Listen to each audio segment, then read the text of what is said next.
Good evening छात्रों, मैं आपका व्यवसायिक शिक्षक दीपक सिंह। रंगीन टेलीविज़न में ये पेपर 1 में एक इम्पॉर्टेंट क्लास 11 की बुक से ही मैं ले रहा हूँ। तो इसमें एक इम्पॉर्टेंट चैप्टर और है जिसका अक्सर पूछता है तरंगों का परावर्तन और अपवर्तन।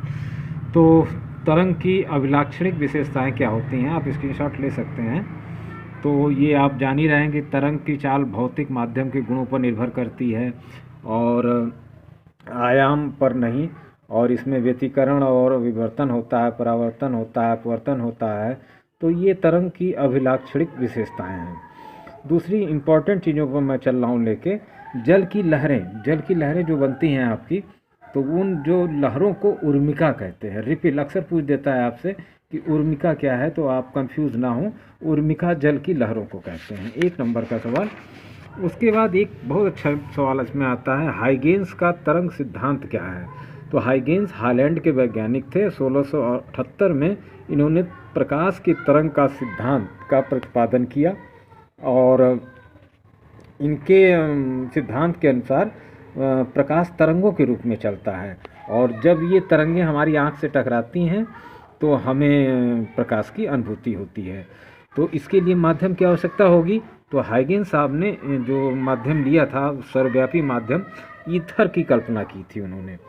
आप स्क्रीनशॉट ले सकते हैं। और इसका सिद्धांत यही था कि इन्होंने अपने सिद्धांत से ये सिद्ध किया कि जब किसी माध्यम में कोई तरंग स्रोत उत्पन्न करता है तो स्रोत के चारों ओर का माध्यम, यहाँ देखें आप, स्रोत के चारों ओर का जो माध्यम है आपका, जैसे मान लीजिए यहाँ पर आपने विक्षोभ उत्पन्न किया, तो इसके चारों ओर का जो माध्यम ईथर का कण है वो कंपन करने लगता है। तो माध्यम का वह पृष्ठ जिसमें सभी कण समान कला में, मतलब एक समान कला में कंपन कर रहे होते हैं, तरंगाग्र कहलाता है। तो यह तरंगाग्र संचरण की दिशा के लंबवत होते हैं। और दूसरा इन्होंने दिया, माध्यम में जहाँ भी तरंगाग्र पहुँचता है, जहाँ भी वो तरंगाग्र पहुँचेगा वहाँ से एक नया तरंग स्रोत पुनः बन जाता है। जैसा कि आप चित्र में देखें, यहाँ पर एक तरंगाग्र बना, एक विक्षोभ हुआ आपका इस पॉइंट पे, और यहाँ से फिर ये दूसरा बना, तो फिर दूसरा बन गया आपका, यहाँ से अलग एक तरंगाग्र बन गया। तो यही हाइगेंस के द्वितीयक तरंगिकाओं का सिद्धांत, ये आपसे अक्सर पूछ लेता है। और तरंग, इसी के सिद्धांत के तरंगों में परावर्तनों की नियम की व्याख्या भी पूछता है। तो देखिए, प्रकाश की तरंगें इस तरह से नीचे पड़ती हैं, आपने हाई स्कूल में देखा होगा, और ये परावर्तित होती हैं। साइन आई साइन आर आपने पढ़ा होगा, आपतित कोण और परावर्तित कोण। तो आपतन कोण बराबर परावर्तन कोण को ही हम परावर्तन का दूसरा नियम कहते हैं। यहाँ पर आप, चूँकि मेरे पास कैमरा स्टैंड नहीं है, लेकिन फिर भी इसी तरह से हम लोग पढ़ाते आए अभी तक, और इसी को हम परावर्तन का दूसरा नियम कहेंगे। तो ये हो जाता है एक इम्पॉर्टेंट इस चैप्टर से।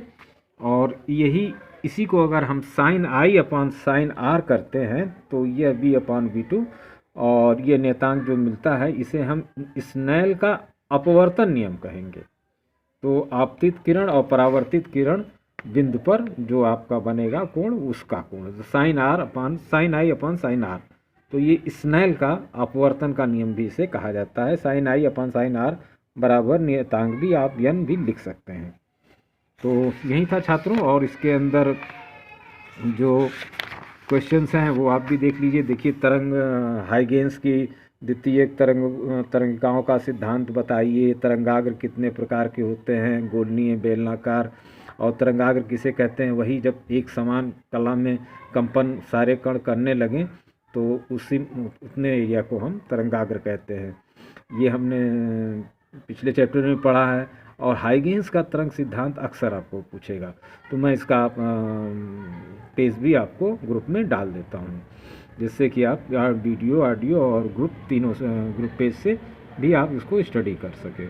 उसके बाद हम पेपर 2 में चल रहे थे, तो द्वितीय पेपर विद्युत और चुंबक का सिद्धांत, जिसमें हमने कुछ पढ़ा भी दिया है, और उसको इसमें आप देखिए, कक्षा 11 में वही 4 चैप्टर हैं, वैद्युत क्षेत्र, विभव, सरल परिपथ, गतिमान आवेश, चुंबकीय क्षेत्र और चुंबकत्व। तो 4 चैप्टर इधर हैं और 3 चैप्टर कक्षा 12 में हैं। तो इसको भी अभी देख लेते हैं। हम लोगों ने विद्युत क्षेत्र, विभव पढ़ लिया है, और सरल परिपथ हमको थोड़ा सा देखना है और बाकी 2 चैप्टर देखने हैं। तो आज इसको हम लोग ख़त्म कर लेते हैं और आप इसको धीरे धीरे पढ़ते रहिएगा और थोड़ा इस पर ध्यान दीजिए। और साथ ही साथ फरवरी में स्कूल खुलने की संभावना है, क्योंकि प्रैक्टिकल एग्ज़ाम भी होने हैं। तो इसलिए आपके साथ ये है कि आप लोग थोड़ा, जैसी सरकार की गाइडलाइंस आएगी तो मैं ग्रुप में आपको देता ही हूँ, तो वो आप देख लेंगे और उस हिसाब से कॉलेज आएँ। विद्युत एवं चुंबकीय का सिद्धांत, ये आपका सेकंड पेपर है। मेनी थैंक्स छात्रों। इसमें मैंने पढ़ाया है कुछ, पहला चैप्टर, दूसरा चैप्टर फिर से रिवाइज़ कर लेते हैं। इंपॉर्टेंट्स को रिवाइज़ करेंगे, ये मानते हुए कि 70% से हम लोग ज़्यादा पढ़ लें। Many thanks again.